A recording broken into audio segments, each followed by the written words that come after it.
Hello guys, welcome back to my channel. আমি স্বপ্না। তোমরা কেমন আছো? আশা করি তোমরা সবাই ভালো আছো। তো গাইজ দেখো, এখানে আমি অলরেডি সকাল থেকে ব্লগটা করা শুরু হয়ে গেছে। হ্যাঁ গাইজ, অনেকদিন পর না আজকে বিয়েবাড়ির নেমন্তন্ন পেয়েছি। চলো আজকে বিয়েবাড়িতে যাবো, সেসব ব্লগ তোমাদের সাথে শেয়ার করবো। তো দেখো, এখানে আমি সকাল সকাল উঠে গেছিলাম, আর বড়মশাই তো উঠে গেছিলো, উঠে উঠে ফোন দেখছিল, আর আমি এদিকে ঘরদোর পরিষ্কার করে নিচ্ছিলাম, মানে ঝাড় দেওয়া, ঘর মোছা, সেসব কাজ আর কি। তো এবার করতে করতে তোমাদের সাথে একটা কথা শেয়ার করি। গাইজ, আগের দিনের ভিডিওটাতে না আমার কপিরাইট পড়ে গেছে আর কি, মানে একটা গান অ্যাড করেছিলাম, সেই জন্য কপিরাইট করা পড়ে গেছে, ওই জন্য আর কি ভিডিওটা ডিলিট করতে হয়েছে। তো এখানে দেখো, আমি সবার প্রথমে আমার ঘর ঝাড় দিয়ে এসে তারপর দাদার ঘর ঝাড় দিয়ে আসলাম। দাদার ঘরটা না গাইজ একটু বেশি ময়লা হয়, কারণ দাদা ব্যাচেলার ছেড়ে তো, মানে নিজের ঘর ঠিকঠাক অতটা যত্ন নিতে পারে না, তো ওই জন্য আমি ঝাড় দিয়ে দিলাম, মুছে দিলাম। আর এইদিকে দেখো, তারপরে ঝাড় দিয়ে দিচ্ছিলাম দাদার ঘর। তো ঝাড় দিতে দিতে মানে ঝাড় দেওয়া হয়ে গেছিলো, এবার ঝাড়াটা রেখে দিলাম। তারপরে আমি ঘর মুছে নিচ্ছিলাম। তো ওদিকে দাদার ঘর মুছে আমি চলে এসেছি, এদিকে আমার ঘর মুছছিলাম। আর বড়মশাইয়ের তো এখনো ঘুম ভাঙেনি, মানে যতক্ষণ আধা ঘন্টা তো বিছানায় থাকবেই ফোন নিয়ে। আর আমি তো সেই 6:30 উঠবো, 6:30 সরি বলা ভুল, 6টাতেই উঠি।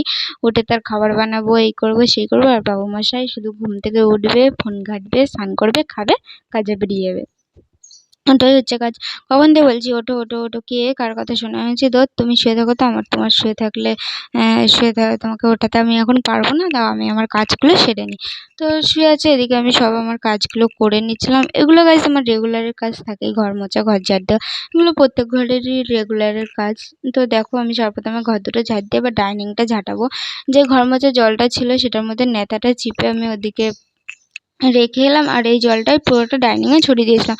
আসলে গাইজ আমাদের দুটো রুমে তো টাইলস বসানো আছে, বাট এদিকে যে 3টে রুম আর ডাইনিংটা, এখানে এখনো কিছু হয়নি, মানে হোয়াইট সিমেন্ট দেওয়াটা হয়ে গেছে, মানে টাইলস মাইলস কিছু বসায়নি, ওই কারণে না অনেকটাই ধুলো ওড়ে, মানে সিমেন্ট বালির এটা এখনো পর্যন্ত ওড়ে, ঝাড় দিলেও অনেকটাই ধুলো হয়। তো ওই জন্য আমি আগে জল ছিটিয়ে নিচ্ছিলাম, জল ছিটালেও প্রায় অনেকটা বেশিই ধুলো হয়, কিন্তু জল ছিটালে একটু কম হয় আর কি, সেই জন্য তো জলটা ছিটিয়ে নিয়ে আমি আর কি পুরো ডাইনিং ঝাড় দিয়ে দিচ্ছিলাম।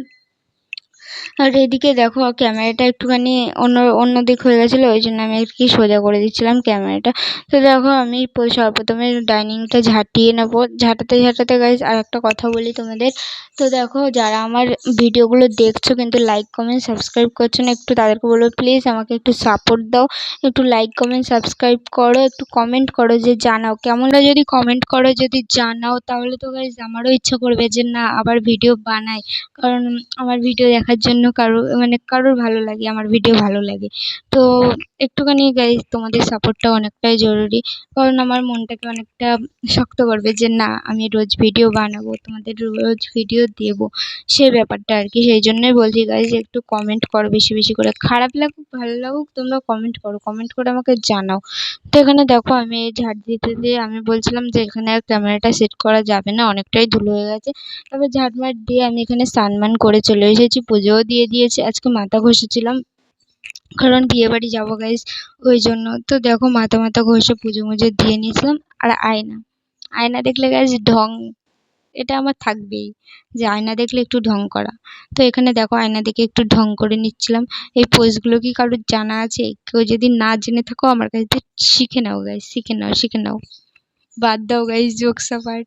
তো দেখো, এখানে একটু নাটক করছিলাম আয়নার মধ্যে। তো এটা আমার থেকেই থাকে রেগুলার, ক্যামেরা নিয়ে অফ ক্যামেরায় বলো আর ক্যামেরায় বলো, এটা আমি রেগুলার থেকেই থাকে। আবার দুটো ফটোও তুলে নিচ্ছিলাম আর কি। তো দেখো, ঢং করার পর আমি এদিকে আমাদের ফটো দেখাচ্ছিলাম, এটা আমাদের বিয়ের আগের ফটো গাইজ, আমরা আমাদের ওখানে একটা জায়গা আছে ধোপুকুর, সেখানে তুলেছিলাম। তো এখানে দেখো, আমি বলছিলাম আর কি চলো এবারে হয়ে গেছে, এবার খেয়ে দিয়ে তারপর তোমাদের সাথে দেখা হচ্ছে। তো এখানে দেখো, আমি চুলমুল লাস্টে নিয়েছিলাম, এবার খাবার খেতে যাচ্ছিলাম। খাবার খাওয়া মানে সকালে গাইজ মুড়িটাই খাই, কারণ হালকা কিছু খাওয়াটাই ভালো। তারপর তো আবার খাবো 12টার সময়, ভাত খেয়ে নেবো। তো দেখো, এখানে আমি মুড়ি নিয়ে, আর এইগুলো দেখো গাইজ আমাদের তিল রোদে দিয়েছে, আর একটা ব্লগে বোধহয় তোমার সাথে শেয়ার করেছিলাম, এবার সেগুলোই। আর এখানে দেখো, চপ না সরি এটা বেসন বড়া ছিল, একটা কাঁচা লঙ্কা আর অল্প কটা মুড়ি, কারণ এই মুড়িগুলোতে এত নুন গাইজ আমি না খেতে পারি না, ওই জন্য অল্প অল্পই ঠিক আছে। তো এখানে দেখো আমি মেহেন্দি পরে নিয়েছিলাম যাবো বলে, তো মেহেন্দির কালার গাইজ সামনেরটা এসেছে, পেছনেরটা আর কি আসেনি, কারণ সেটা আমি রাখিনি না, তাড়াহুড়ো ছিল ওই জন্য ধুয়ে দিয়েছি। দেখো আমি রেডি হয়ে নিয়েছিলাম দুপুরবেলা খাওয়ার জন্য, আমাদের ওখানে হাঁড়ি বন্ধ ছিল, মানে পুরো সারাদিন ওখানেই খাওয়া দাওয়া ছিল। তো দেখো দুপুরে খেতে যাবো বলে রেডি হয়ে নিয়েছিলাম, বলছিল যে এই শাড়িটা পরে যেও, তো এই শাড়িটা পরে রেডি হয়ে গেছিলাম, আর চলো খেতে যেও গেছিলাম। খেতে দুপুরবেলা দিয়েছিল হচ্ছে মাছ, আর রাতে তো মাংস দিয়েছিল। এখানে রাতের ভিডিওটা আসছে, দেখতে থাকো।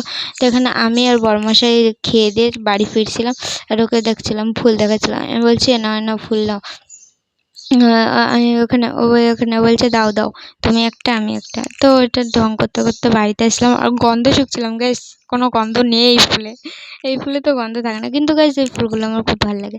তো এখানে দেখো আমি অলরেডি রেডি হয়ে ওখানে খেয়ে দিয়ে চলে এসেছিলাম, পেট দেখাচ্ছিলাম গাইস, পেট অনেক ভরে গেছে, এবার না ঘুমাতে হবে, আর পারছি না। আর এখানে বড়মশাই চাবি খুঁজছিল আর কি, মানে সব বাড়িতে তো কেউ নেই, সবাই চলে গেছে ওই জন্য। তো দেখো রাতের বেলা রেডি হয়ে চলে এসেছিলাম, এখানে কিছুক্ষণ বসেছিলাম, কারণ এখনও মানে কনে এখনও রেডি হয়ে পারিনি, তখন আমরা গেছেই তখন 8:30 9টা বাজে, কনে আর এখনও রেডি হয়নি, এই জন্য একটু বসে ওয়েট করছিলাম যদি কনে আসে। তো গাইজ কনে আসেনি, আর এখানে তারপর আমরা খেতে চলে আসি, আমি মা আর ও করে, দেখছো মা ওদিকে বসে গেছে, আর এদিকে আমাদের টিস্যু আর থালা দিয়ে দিয়েছে, আর টিস্যু এই গাইজ এই টিস্যুগুলো না মানে অনেক আগে ছোটোবেলায় ঠিক জমাতাম, যে রেখে দিতাম বাড়ি নিয়ে চলে আসতাম। এইদিকে দেখো স্যালাড পড়ে গেছে পাতে, কাসন্দ দিয়ে দিয়েছে। তো যেটা বলছিলাম, এই টিস্যুগুলো নিয়ে না কী করতাম বলতো গাইজ, জমাতাম, আর মানে এগুলোর মধ্যে না সেই নাম লিখতাম, মানে নাম লিখে রেখে দিতাম, কি ভাল লাগতো ওই সময়। আর এই যে এটা হচ্ছে একটা ফ্রেন্ড, ও একটু ঢং করছে, ও বলছে হাই হাই হাই। তো এখানে দেখো প্রথমে বেগুনি দিয়ে দিয়েছে, কাসুন্দ দিয়ে দিয়েছিলো, তারপরে এখানে ফ্রায়েড রাইস, আর এখানে ফ্রায়েড রাইসের সঙ্গে না গাইস মটর পনির দেয়, মটর পনির দিয়ে দিয়েছিলো। চলো এদিকে খাচ্ছি দেখো, এদিকে বড়মশাইও খাচ্ছিলো, তো ওদিকে আমি ভিডিও করছি বলে বড়মশাই বলছে যে হ্যাঁ হ্যাঁ এবার তুমি ফুড ব্লগার হয়েই যাবা। তো বলছে দাও আমি একটু ভিডিও করে দিই, তুমি খাও। আমি বলছি ঠিক আছে করে দাও। তো এরপরে দেখো আর কিছু দেখানো হয়নি, তারপর ডাল দিয়েছিলো, একটা ছ্যাঁচড়া মতন দিয়েছিলো, আর এখানে দেখো পাতে মাংস পড়ে গেছে, তো মাংস খাচ্ছিলাম, আর বড়মশাই ভিডিও করে দিচ্ছিলো।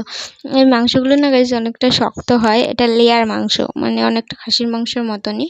তো সেই মাংসটা, এখানে চাটনি পড়ে গেছে, চাটনি পাঁপড় মিষ্টি তো ছিলই, সেগুলো দেখানো হয়নি, চাটনিটা দেখিয়েছি, পাঁপড় মিষ্টিটা এখনও দেখানো হয়নি গাইস। তো এখানে আমরা চলে এসেছিলাম, তারপর কনের সাথে ওইদিকে ফটোশ্যুট হচ্ছিলো, আমরা খেয়ে দিয়ে এই জায়গাটা একটু বসছিলাম। তো তারপর ফটো মটো তুলে তারপর বাড়ি চলে এসেছিলাম, কনের সাথে এই ফটোগুলো তুলেছি, সেগুলো অবশ্যই শেয়ার হবে। তো এখানে দেখো আমি আরও হার্ড করে ফটো তোলার চেষ্টা করছিলাম, তো ফটো তুলেছি কটা, তো স্ট্যান্ডটা সরিয়ে দিয়েছিলাম। তো ভিডিওটা এখানেই শেষ করছি, ভালো লাগলে লাইক কমেন্ট শেয়ার করে দিও, দেখা হবে নতুন একটা ব্লগে, ততক্ষণ ভালো থেকো।